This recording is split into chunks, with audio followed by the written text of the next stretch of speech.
জি পরামর্শ করো, পরামর্শ করলে আল্লাহর রহমত হয়। তো রাসূলুল্লাহ বললেন শাবিরুহুন্না, তোমরা স্ত্রী জাতির সঙ্গে পরামর্শ করো। পরক্ষণেই বললেন অখালিফুহুন্না, তোমরা স্ত্রী জাতির পরামর্শকে নিয়ে সেটাকে নিয়ে ভাবো, চিন্তা করো, ওটার তথ্য অনুসন্ধান করো, করে যদি মনে হয় তাহলে নারীর দেয়া পরামর্শের বিরোধিতা করে উল্টো পথে চলো। কেন গো? কিসের জন্য? কিসের জন্য? আমি আগেই বলেছি, নারী সৃষ্টিগতভাবে জ্ঞানে কম কম কম জি ফলে সে আবেগে ভাসতে পারে, আবেগে কিছু করতে পারে। পুরুষের তুলনায় মেয়েরা আবেগে চলে বেশি, এই কথা বলে। সুতরাং সে যদি তোমায় কোনো পরামর্শ দেয়, তার পরামর্শটাকে মূল্যায়ন করো, স্ক্রুটনি করো, ভালো করে খতিয়ে দেখো। যদি সত্যি মনে হয় যে নারীর দেয়া পরামর্শটা সত্যকারের, কার্যকর হবে, ফলদায়ক, উপকারী, তাহলে কাজে লাগাও। যদি বোঝো না তার এই পরামর্শের ভিতরে ভবিষ্যৎ ক্ষতি রয়েছে, তার এই কার্যকারিতার ভিতরে ভবিষ্যতে বিপদ আছে, তাহলে নারীর পরামর্শের উল্টো পথে চলো। আচ্ছা, কেন নবী এই পরামর্শ দিলেন? নবী এই নির্দেশ কেন দিলেন? নিঃসন্দেহে নবী আমাদের থেকেও অনেক অনেক গভীর সূক্ষ্ম তত্ত্ববিদ, ঠিক না ভুল? তাহলে একদিকে স্ত্রী জাতির হক আছে, পরামর্শ করতে বললে, আবার তার চিন্তার ভিতরে দুর্বলতা থাকতে পারে, তাই প্রয়োজনে তার বিরোধিতাও। কি গো, এই কথাগুলো বাস্তব জীবনে মানবার প্রয়োজন হতে পারে না? পারে না? ব্যতিক্রম করলেই বিপদে পড়তে হবে, খুব সাবধান। সম্মানিত ভাইরা আমার, মনে রাখুন, আমার আল্লাহ পাক কোরআন শরীফে জানিয়েছেন, কোরআন শরীফে জানিয়েছেন ফাসসালিহাতু কানিতাতুন হাফিজাতুন লিল গায়ব বিমা হাফিজাল্লাহ। যারা সৎকর্মশালিনী মহিলা, নেককার মহিলা যারা, এরা একদিকে অনুগত, আর একদিকে আল্লাহ পাক তাদেরকে যে হেফাজত করার জন্য যা কিছু দিয়েছেন সেগুলোকে তারা হেফাজত করে। জোরে বলুন, আর একটু জোরে বলুন। কোন ধার্মিকা মহিলা, কোন আল্লাহওয়ালী মহিলা, কোন সৎ চরিত্রবতী মহিলাকে কখনো দেখবেন না কোনো দিনের তরও তারা অবাধ্য হয়, তারা ঘোড়ার মতো হয়, তারা উচ্ছৃঙ্খল হয়, কোশ্চিন কালেও দেখতে পাবেন না। একবার জোরে বলুন সুবহানাল্লাহ। এবং তাদের ঢাকবার জঙ্গ, গুপ্তাঙ্গ যেগুলো ঢাকা ইসলাম তাদের জন্য অপরিহার্য করেছে, এগুলোতেও যথাযথ তারা এগুলোর সম্মান রক্ষা করে, পর্দা রক্ষা করে, এবং নিজেরা নিজেদেরকে সম্পূর্ণ আয়াতের ভিতরে রাখে। কিন্তু যারা বেয়াদব, যারা নিজেদেরকে ধার্মিকা বানাতে পারেনি, এরা অনুগত নয়, এরা উচ্ছৃঙ্খল, এরা অবাধ্য, এরা বিষাক্ত, এরা পয়জন। জি, এদের চরিত্রটা তথাকথিত নোংরামিতে ভরা। তারা নিজেদের গুপ্তাঙ্গকেও ঢেকতে পারে না, ফর্শ বোরকা পরে, কিন্তু ভিতরের চরিত্র থাকে পুরুষের থেকেও জঘন্য। বোরকা পরে সিনেমাও দেখে, বোরকা পরে মেলায়ও যায়, বোরকা পরে ঘোষবাড়িতেও যায়, ঘোষবাড়ির পার্ক দেখতে। এই কথা শুনতে পাচ্ছেন কিছু আমার? আমি নিজে চোখে দেখে বলছি, গল্প মেরে বলে না কেউ কোনো কথা। কি বুঝলেন? সুতরাং বোরকা ইসলামের একটা ইজ্জত সুরক্ষার মাধ্যম, কিন্তু বর্তমান কালে এক শ্রেণীর মেয়েদের জন্য বোরকা হয়েছে ফ্যাশন। এমন বোরকা পরেছে যে অঙ্গগুলি ঢাকবার জন্য ইসলাম বোরকার বিধান দিয়েছে। ভাই, এমন স্কিন টাচ বোরকা পরছে, শুধু নামে মাত্র একটা কাপড় চাপিয়েছে, অথচ তার লজ্জার আবরণগুলো ঢেকে না। কি বুঝলেন?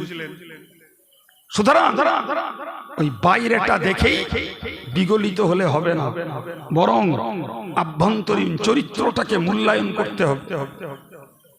তবে বোঝা যাবে কে সতী আর কে অসতী, তবেই প্রমাণ হবে। এই কথা বুঝতে পারছেন না? জি, তো আল্লাহ পাক বললেন নেককার মহিলা অনুগত হয় এবং আল্লাহ যেগুলোকে হেফাজত করতে দিয়েছেন সেগুলোকে সে হেফাজত করে, কোশ্চিন কালেও সেটা পর পুরুষের কাছে প্রকাশ করে না। এমনকি ইসলামী ফিকহ তত্ত্ববিদ যারা, ইসলামী লয়ার যারা, তাদের মন্তব্য হলো সাউতুল আওরাতি আওরাতুন, মেয়েদের কণ্ঠের আওয়াজটাও গোপনীয়তা। নারীর কণ্ঠে রয়েছে জাদু, সুতরাং মেয়েদের কণ্ঠটাও হলো পর্দা। কোশ্চিন কালেও কোন মহিলা পরপুরুষের সঙ্গে তার নিজস্ব দৈহিক প্রয়োজন ব্যতীত কথা বলতে পারে না। ফর এক্সাম্পল, মেয়েরা কথা বলতে পারে ডাক্তার সাহেবের কাছে, ডাক্তার বাবুদের কাছে, যেহেতু তার ইন্টারনাল ডিজিজ থাকতে পারে, সেটার স্টেটমেন্ট দেওয়া মেয়েদের দায়িত্ব। কথা বলতে পারে বড় জোর একজন অ্যাডাল্ট হলেও ছাত্রী, তার কোনো প্রয়োজনে সে তার শিক্ষক শিক্ষিকার সঙ্গে কথা বলতে পারে। যদিও সমীচীন ছিল মেয়েদেরকে শিক্ষিকা দিয়ে পড়াবার ব্যবস্থা, কিন্তু যেহেতু আমাদের দেশে কোয়েট শিক্ষা ব্যবস্থা, ফলে কখনো মেয়েদেরকে শিক্ষকের কাছেও পড়তে হয়, কখনো শিক্ষিকার কাছেও পড়া হয়। তো বলতে পারা যায় যে নিজের মানবতার বিকাশ ঘটানোর জন্য লেখাপড়ার স্বার্থে এবং চিকিৎসার স্বার্থে সে কোনো পরপুরুষের সঙ্গে কথা বলতে পারে। ইসলাম যদি নারীকে পরপুরুষের সঙ্গে অবাধে কথা বলতে দিত আর নারীর কণ্ঠের আওয়াজটা যদি ছাড় পেত, তাহলে এরা আযান দিতেও পারত, ইমামতি করতেও পারত। জি, মেয়েরা হাফেজা হয়ে তারাবি নামাজও পড়াতে পারত, আর আলেমা হয়ে ওয়াজ নসিহতের অবাধ অনুমতিও পেত। যদিও ন্যাংটো যুগে মাঝে মধ্যে দেখি ইউটিউবে একটা মদ্দা বক্তা, দুটো মেয়ে বক্তা, যা গোষ্ঠী শুদ্ধ জাহান্নামে যাবে না কথা বলে।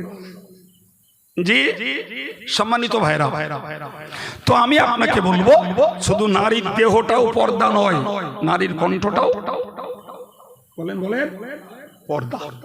জি, এখন আপনাদের কাছে একটা প্রশ্ন আসতে পারে যে হুজুর, আমরা দেখেছি যে অল ইন্ডিয়া সুন্নাতুল জামাতের পরিচালিত মেয়েদের মাদ্রাসা যেমন খাদিয়াতুল কুবরা, সেখানে দেখি যে খতমে বুখারীর মজলিসে হাজারো পরপুরুষের সামনে মেয়েরা বুখারী শরীফের হাদিস পড়ে। এটা স্বাভাবিকভাবে একটা উত্থাপিত প্রশ্ন। ভাই, প্রথম কথা জানুন, এই পড়ার পক্ষে ব্যক্তিগত আমার অনুমতি নেই, ছিল না।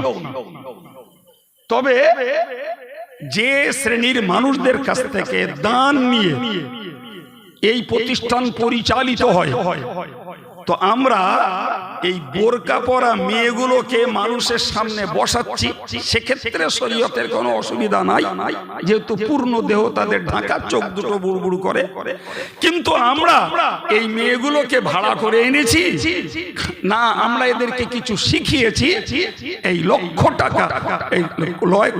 লক্ষ টাকা যাদের কাছ থেকে ড্র করতে হয় বৃহত্তম স্বার্থে, ওই ন্যূনতম ক্ষতি স্বীকার করে হয়তো তাদেরকে 5 মিনিটের একটা পড়া পড়তে দেয়া হয়।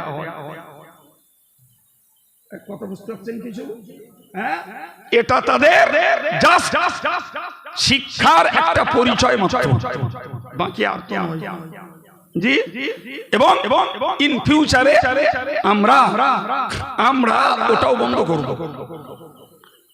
1-2 বার দেখানো হয়ে গেছে, জাস্ট এনাফ। এই বোধহয় দুবার হলো, বোধহয় বুখারী কত না তিনবার, ওটাও বন্ধ হবে।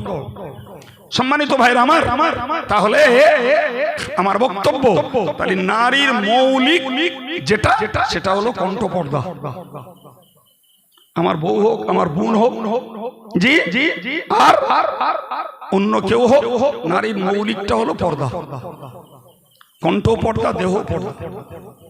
সম্মানিত ভাইরা আমার, মনে রাখুন, এই পর্দার হুকুমকে লঙ্ঘন করে কিংবা কোন নারী যদি উচ্ছৃঙ্খল হয়, কোন নারী যদি অবাধ্য হয়, কোন নারী যদি পুরুষের পাঠ করে, পুরুষের কাজের যদি দখলদারি নেয়, মনে রেখে দিন সে এক পর্যায়ের অবাধ্যতা বটেই, অবাধ্য। কিন্তু পুরুষ যদি অনুমতি দেয়, বউডারে নাচ শেখায়, পুরুষ যদি অনুমতি দিয়ে বউটারে সমিতি করতে দেয়, পুরুষ যদি অনুমতি দিয়ে বউটাকে যদি মাজায় কাপড় বেঁধে 100 দিনের কাজ করতে দেয়, দায় কার? কিছু বলেন? জি, তাহলে পুরুষ যদি অনুমতি দিয়ে নারীকে দিয়ে পুরুষের কাজ যদি করায়, তার দায়বদ্ধতা পুরুষকে নিতে হবে, তবে নারীর তাতে নারাজি থাকা চাই, এটা শর্ত। এটা একটা মশলা বুঝুন। একটা স্বামী তার স্ত্রীকে তালাক দিয়েছে, স্ত্রীকে তালাক দিয়েছে, স্ত্রী নিজে কানে শুনেছে এ স্বামী তাকে তালাক দিয়েছে। স্বামী এখন লোক লজ্জার খাতিরে সমাজে সম্মান বাঁচানোর জন্য যে কোনো মূল্যেই হোক সে বলছে আমি তালাক দিই, সে বলছে আমি তালাক। স্ত্রীটি বলছে অবশ্যই আমার স্বামী আমাকে তালাক দিয়েছে।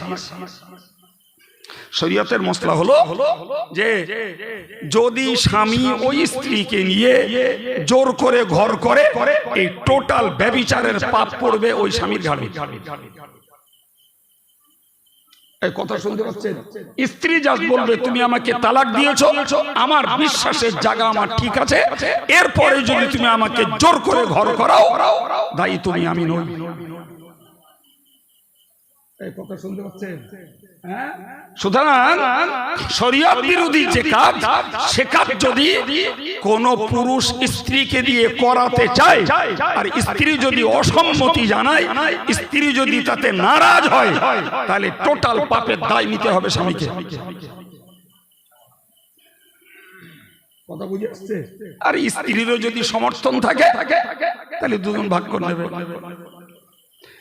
লিররিজালি নাসীবুম মিম্মা ইকতাসাবু ওয়া লিন-নিসাই নাসীবুম মিম্মা ইকতাসাবনা। মহান আল্লাহ কোরআন শরীফে স্পষ্ট করে জানিয়েছেন, পুরুষ যে কামাইটা করবে, পুরুষ যে কামাইটা করবে সেটা পুরুষের, স্ত্রী যে কামাইটা করবে সেটা স্ত্রীর, পুরুষ যে নেকির কাজ করবে ওটা পুরুষের, পুরুষ যে পাপের কাজটা করবে ওটা পুরুষের, স্ত্রী যে নেকির কাজটা করবে ওটা স্ত্রীর। স্ত্রী যদি শরীয়তের বাঁধন হারিয়ে যদি সীমা ছাড়িয়ে পাপের কাজ করে, ওটা পড়বে স্ত্রী জাতির ঘাড়ে। কি গো, কিছু বোঝা যাচ্ছে? তাহলে বউ যদি পাপ করে স্বামী ভাগ নেবে মনে হচ্ছে? কিছু বল বাবা, নেবে। আর স্বামী যদি পাপ করে, স্বামী ওই মোড়ের মাথায় গিয়ে তাস খেলে, তো পাপের ভাগ বউ নেবে। আর স্বামী কাজ করতে যায় আর বউ চড়িয়ে বেড়ায়, পরকিয়া করে বেড়ায়, ও পাপের ভাগ স্বামী নেবে। বাপ মসজিদে আল্লাহ আল্লাহ করে, আর মেয়ে হয়তো বিয়ে হওয়ার আগেই প্রেগনেন্ট হয়ে যায়। বিরাট খারাপ লাগছে শুনতে। ভাই যদি তার বয়স হয়ে যায়, ও পাপের দায় বাপেরও নেওয়া লাগবে, কিন্তু বয়স যদি না হয়, ও পাপের দায় মেয়ে নেবে, বাপ নেবে না। কোরআন একদম ভাগ করে দিয়েছে, লিররিজালি নাসীবুম মিম্মা ইকতাসাবু। পুরুষ যা করবে ওর বোঝা কামাই পুরুষের, নারী যা করবে তার কামাই নারী। সম্মানিত ভাইরা, কিন্তু মনে রাখতে হবে আমার অবগতিতে যদি হয়, আমি যেহেতু তার উপরে কর্তৃত্বশীল, তার উপরে আমার অধিকার রয়েছে, সেখানে আমার ক্ষমতা প্রয়োগ করা ইসলামের বিধান, কোরআনের হুকুম। আল্লাহ নিজেই বলেছেন, আল্লাতী তাখাফুনা নুশুযাহুন্না, আমার আল্লাহ কোরআন শরীফে বললেন, তোমরা যদি নারী জাতির অবাধ্যতার ভয় পাও, মনে করো যদি তোমার মেয়ে, তোমার স্ত্রী, তোমার বোন অবাধ্য হবে, সর্বোপরি কোরআনের বক্তব্যে বুঝতে পারা যায় স্ত্রী যদি অবাধ্য হয়, কোরআন ফর্মুলা দিয়েছে, ফাইজুহুন্না, প্রথমত মুখে মুখে নসিহত করো, মৌখিকভাবে তাকে উপদেশ দাও, মৌখিকভাবে তাকে বলো যে তোমার এই আচরণগুলো আমার আল্লাহ বরদাস্ত করে না, তোমার আচরণগুলো সুন্নাহর আলোকে কখনো জায়েজ নয়, হাদিস পাকের আলোকে জায়েজ নয়, তোমার এই আচরণগুলি জাহান্নামের। এরূপ কথা বলে বলে তাকে উপদেশ দিয়ে বোঝানোর চেষ্টা করো। যদি তাতে হয়ে যায় আলহামদুলিল্লাহ, যদি তাতে না হয়, আমার আল্লাহ বললেন তোমরা এরপরে এক কাজ করো, ওহজুরুহুন্না ফিল মাদাজি, এরপরে যদি সে না শোনে, তোমার স্ত্রী যদিও বটে, কিন্তু বেডটা আলাদা করে দাও।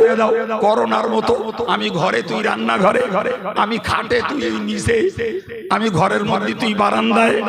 এখন করোনা ভাইরাস, তুই আগে সোজা হ, তারপর আমার কাছে ঘেঁষিস। এ ফর্মুলা আব্দুল কাইয়ুম বাপের বাড়িতে তৈরি করিনি। কোরআন শরীফ জলজল করছে। কোরআন শরীফের 5 পারা 3 রুকুর প্রথম আয়াতে এটাই। এই বিধান কেন দিয়েছে? সম্মানিত ভাইরা আমার, এরপরে কোরআন বলল, যদি বেড আলাদা করে দিও, যদি তোমার স্ত্রী সুবোধ না হয়, অনুগত যদি না হয়, তার অবাধ্যতা, তার উচ্ছৃঙ্খলতা যদি চলতে থাকে, প্রিয় ভাইরা আমার, কোরআন বলেছে অদরিবুহুন্না, এর থার্ড স্টেজ হলো এবার ওদের ধরে পেটো। আর আমার মারা যদি মনে করে ওই হুজুরি আনলে চাঁদা দেব না, দিস নে মা, তাই বলে কোরআনের কথা বলা বন্ধ হবে না। কথা বলে ও মারতে বলেছে কেডা? জোরে বলুন সবাই মিলে। এই তো হলো নারী যদি নিজে নিজে অবাধ্য হয়, নারী নিজে যদি উচ্ছৃঙ্খল হয়, নারী যদি নিজে পুরুষের কাজের জায়গা দখল করে, তার বিধান। পুরুষ যদি নারীর পাম দেয়, পুরুষ যদি নারী দিয়ে কাজ করায়, পুরুষ যদি নারীকে রাস্তায় তুলে দেয়, পুরুষ যদি নারীকে যদি রোজগার করতে দেয়, পুরুষ যদি নারীকে মাতব্বরি করতে দেয়, তখন তো গোষ্ঠী শুদ্ধ যাওয়া লাগবে। কোথায়? এই তো ভালোই শিখে গেছেন আপনারা। জি, ফর্মুলা কার? জোরে বলেন কার? তবে লাস্ট ডিসিশন আল্লাহ পাকের, ফাইন আতানাকুম ফালা তাবগু আলাইহিন্না সাবিলা। যদি স্ত্রী অনুগত হয়, স্ত্রী যদি বিনয়ী হয়, সুশীলা যদি হয়, তাহলে ওদের উপরে তোমার আর কোনো ব্যবস্থার পদক্ষেপ নেওয়ার অধিকার নাই। এই কথা বুঝতে পারছেন না? আর কোনো ব্যবস্থার পদক্ষেপ নেওয়ার অধিকার নাই। এরপরে তরকারি নুন হয়নি, হলদি বেশি দিয়ে ফেলেছে, ঝাল দুবার দিয়ে ফেলেছে, এগুলো চলার পথে মিসম্যানেজ, এগুলো ক্ষমার নজরে দেখাই কাজ। ভুল মেয়েদের একলা হয় না, পুরুষও কখনো ভুল করে। আন্টি বলেছে হলুদ, এনে বসে রয়েছে আদা। তো কোরআনের বক্তব্য হলো যে স্বাভাবিক জীবন যাত্রায় যদি নারী কোনো ভুল করেও সেটা তুমি ক্ষমার নজরে দেখো, ওটাকে সহানুভূতির দৃষ্টিতে দেখো। হলদি বেশি হয়ে গেছে বলে চুলির মুঠি ধরে গোড়ে 2-4 ঝেঁকে দিলে, এটা কোনো আদর্শ পুরুষ মানুষের কাজ না। এটা পুরুষ মানুষের খোলসে আর একটা পশুবৃত্তি। বুঝতে পারেন না? মানুষ যখন জ্ঞানে পারে না, যুক্তিতে পারে না, তর্কে পারে না, তখন গালাগালি করে। আর গালাগালি দেও যখন মন পোষায় না, তখন বাহুবল, পশুর বল প্রয়োগ করে। এটাই পৃথিবীর সিস্টেম। এটাই পৃথিবী। কি বলে দেখছেন না? আজকে সুদীর্ঘ অন্তত 40 বছরের ঊর্ধ্বে অত্যাচার চালিয়ে যাচ্ছে ইসরায়েলরা ফিলিস্তিনদের উপরে। কথা বলো।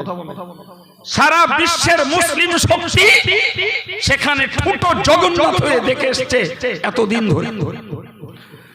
গোটা পৃথিবী মুসলমানদের এক সময়কার কিবলা বাইতুল মুকদ্দাস ওই ইহুদিরা তাদের পরাশক্তিতে দখল করে রেখে মুসলমানদেরকে সেখানে স্বাধীনতার সঙ্গে যেতেও দেয় না, নির্ভয়ে আল্লাহর ইবাদত করতে দেয় না। অথচ এই একদল চাটুকার বিজাতির পাচাটা গোলামের দল, তারা নীরব ভূমিকা পালন করে একাধারে অত্যাচার চালাতে সুযোগ দিল। একাধারে আল্লাহর খেলা। জি এতদিন পরে দেখছি যে সেই ফিলিস্তিনি মুসলমানদের পক্ষ নিয়ে হামাস গোষ্ঠী তারা পাল্টা আক্রমণ চালিয়েছে। ইসরায়েল এখন নাভিশ্বাস উঠছে এবং বিষয়টাকে কেন্দ্র করে হয়তো দেখা যাবে তৃতীয় বিশ্বযুদ্ধ দেখতে হবে বিশ্বের মানব সমাজকে।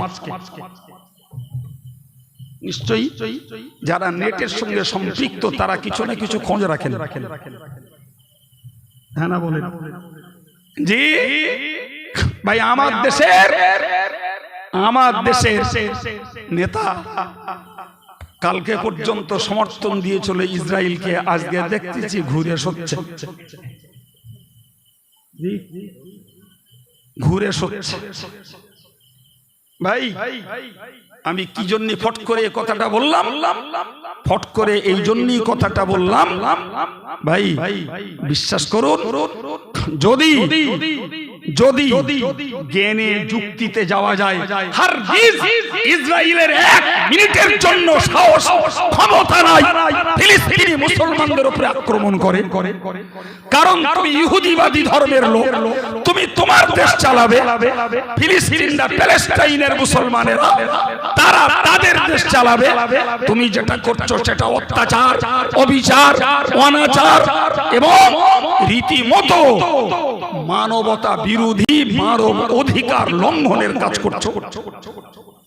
আজকের ফ্রান্স বলি, আমেরিকা বলি, ভারতের তথাকথিত ফেরাউন আর হামানদের কথা বলি, এরা যদি এদের নেপথ্যে সমর্থন দেয় 100% তারা মানবাধিকার লঙ্ঘনকেই সমর্থন দিচ্ছে। কথা বলে ফিলিস্তিনের মুসলমানের তো ইসরায়েলদের খাবারে ভাগ বসায়নি, তাদের রোজগারে ভাগ বসায়নি, তাদের প্রযুক্তিতে ভাগ বসায়নি, তাদের উন্নতির জন্য ফিলিস্তিনের মুসলমানরা বাধা দেয়নি। তাহলে কেন তাদের উপরে আজকে 4 যুগ হতে চলল অকপটে অত্যাচার চালানো হচ্ছে? কথা বলেন ভাই। সুতরাং জ্ঞানে যদি আসি তাহলে ইসরায়েলের 1 মিনিটের অধিকার নাই। আছে বলেন ভাই, জ্ঞানে আসলে সম্ভব না। এরাই তো এই ইসরায়েলরাই প্যালেস্টাইন লিবারেশনের প্রেসিডেন্ট ইয়াসির আরাফাতকে জব্দ করার জন্য এই হামাস গোষ্ঠীকে এরাই তৈরি করেছিল। খবর রাখেন, প্যালেস্টাইনের মুক্তির সংগ্রামী নেতা ছিলেন ইয়াসির আরাফাত। তাকে প্রতিরোধ করার জন্য এই ইসরায়েলরা এরাই পালিয়েছিল হামাস গোষ্ঠী। প্রিয় ভাই, জি সেই হামাস গোষ্ঠী এখন তাদের মোকাবেলায় দাঁড়িয়েছে, তাদের মোকাবেলায়। কিন্তু হামাস গোষ্ঠীকে তৈরি করেছিল তারা অন্যায়ভাবে কাজে লাগানোর জন্য। জি ভাই, আজকে আমরা যদি মনে করি যে আমরা অল ইন্ডিয়া সুন্নাতুল জামাত সংগঠন অনেককে জায়গা দিয়েছি, অনেককে সহযোগিতা করেছি, অনেককে বাজার চিনিয়েছি, সমাজ চিনিয়েছি, যাতে তুলেছি। ভাই এখন যদি সংগঠনের থেকে কেউ বাইরে যে আমাদের গালি দেয়, শত্রুতা করে, আমাদের বিরুদ্ধে যদি মিথ্যাচার আর অত্যাচার করে আর যদি ভাষা প্রয়োগ করে, আপনিও বলবেন হুজুর এসব তো আপনার তৈরি। বলবেন না বলবেন না? হ্যাঁ ভাই, আমি যদি তৈরি করতাম, জি আমি যদি তৈরি করতাম ব্যক্তি স্বার্থে, তাহলে ওটা আমার দোষ হতো। কিন্তু করেছি যখন জাতির স্বার্থে, ইসলামের স্বার্থে, তারা কেউ যদি এটা থেকে বিচ্ছিন্ন হয়ে যদি কেউ এর বিরুদ্ধে বিশুদ্ধার করে, ভাই তার জন্য নিশ্চিত আমরা দায়ী না। যদি কেউ এ ব্যাপারে দায়ী করে, তাহলে একদম চূড়ান্ত পর্যায়ের একটা অ্যান্সার। কোনোদিন কোনো বাপ মা ছেলের হাতে মার খাওয়ার জন্য বাপ মা ছেলে পিলে মানুষ করে না। কথা বলে, ছেলের হাতে মার খাওয়ার জন্য বাপ মা ছেলে মানুষ করে না। ছেলের কাছ থেকে লাঠি খাওয়ার জন্য বাপ মা ছেলেকে লেখাপড়া শেখায় না। ভাই ছেলের কাছ থেকে অবহেলিত হয়ে বাপ মা পরিষেবা থেকে বঞ্চিত হয়ে যাবে, এজন্য বাপ মা মাথার ঘাম পায়ে ফেলে ওই ছেলেদের পরবর্তী সুখের জন্য জমি জায়গা কেনে না, কিন্তু কালের চক্করে ঘটে যায়